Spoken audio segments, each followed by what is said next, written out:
अब्दुल करीम टुंडा, आतंकी टुंडा ने बताया है कि आईएसआई ने 15 अगस्त को धमाके कराने के लिए बब्बर खालसा के एक आतंकी रतनदीप सिंह को भेजा था और वो भारत में ही कहीं है।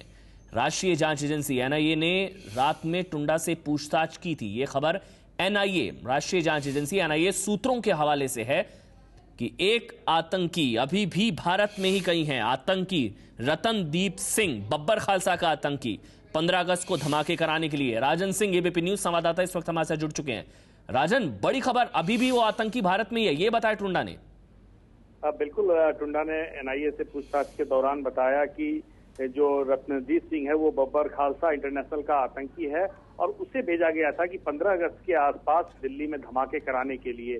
और वो अभी रत्नदीप सिंह भारत आ चुका है, भारत में है और यहाँ तक बताया कि वो एनसीआर के आसपास ही कहीं छिपा हुआ है। तो निश्चित तौर पर ये जो जानकारी है टुंडा की तरफ से मिली है, अब जो तमाम सुरक्षा एजेंसियां हैं उनको रत्नदीप सिंह के बारे में जानकारी दे दी गई है ताकि रत्नदीप सिंह पर नजर रखी जाए, उसके मूवमेंट पर नजर रखी जाए और जो नापाक साजिश को लेकर वो आया है दिल्ली के आसपास धमाके कराने के लिए, तो उस साजिश को किस तरीके से नाकाम किया जाए, ये एक बड़ी चुनौती है सुरक्षा एजेंसियों के लिए। और खास करके जिस तरीके से टुंडा ने खुलासा किया है, तो अब तमाम जो सुरक्षा एजेंसियां हैं वो न सिर्फ रत्नदीप सिंह के बारे में पड़ताल करने में जुट गई है, बल्कि जो तमाम जो बब्बर खालसा इंटरनेशनल के मॉड्यूल हैं उस पर नजर रखने की कोशिश की जा रही है कि आखिर वो किस तरीके से, जो आईएसआई ने जिम्मेदारी दी है रत्नदीप सिंह को धमाके कराने की, तो वो उसको किस तरीके से अंजाम दे रहा है, तो उस पर नजर रखी जा रही है। लेकिन फिलहाल अभी रत्नदीप सिंह सुरक्षा एजेंसियों के रडार पर नहीं चढ़ पाया है, ये सिर्फ टुंडा की दी जानकारी है। लेकिन ये क्योंकि एक बड़ी चुनौती है, एक बड़े खतरे की तरफ इशारा है, तो निश्चित तौर पर सुरक्षा एजेंसियों के लिए एक बड़ी चुनौती है।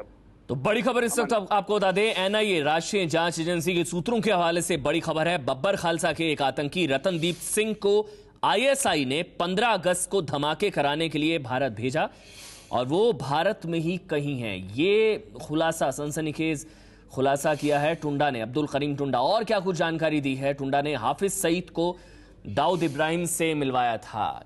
दोनों की मुलाकात 2002 में करवाई थी अब्दुल करीम टुंडा ने। हाफिज सईद और दाऊद इब्राहिम, आपको बता दें तब दाऊद कराची में ही रह रहा था, ये टुंडा ने दावा किया, ये खुलासा किया। इसके अलावा 26/11 मुंबई पर जो सबसे बड़ा आतंकी हमला हुआ था उसकी जानकारी अब्दुल करीम टुंडा को थी, लेकिन उसने ये दावा किया, उसने कहा है कि वो इस हमले में शामिल नहीं था। जो 10 आतंकी आए थे उनको ट्रेन नहीं किया था अब्दुल करीम टुंडा ने। इसके अलावा उसने जानकारी दी है कि दाऊद कभी कभी ही कराची से बाहर जाता है, आईएसआई उसकी मूवमेंट तय करता है कि कब कराची से बाहर जाना है, लेकिन कराची में है दाऊद इब्राहिम। पाकिस्तान के दावे की भी यहां पर पोल खुलती नजर आ रही है, जो अब्दुल करीम टुंडा ने पुलिस को बताया। जो हमको जानकारी मिल रही है, टुंडा का एक बेटा भी आतंकी बन गया, यह भी टुंडा ने खुद पुलिस को बताया है। जो पूछताछ में खुलासे हुए वो हम आपको बता रहे हैं। टुंडा का एक बेटा भी आतंकी बन गया।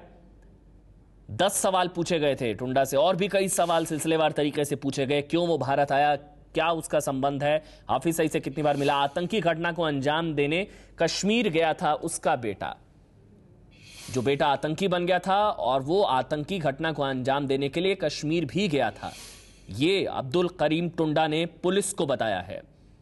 तो कई सनसनीखेज खुलासे अब्दुल करीम टुंडा ने पुलिस की पूछताछ में किए हैं। एक आतंकी की मौत के बाद उसकी बेटी से शादी कर ली अब्दुल करीम टुंडा ने, और दूसरी जानकारी, कई इस तरह की जानकारी दी है कि 26/11 जो हमला हुआ था उसमें उसकी जानकारी थी, लेकिन वो सीधे तौर पर इसमें शामिल नहीं था।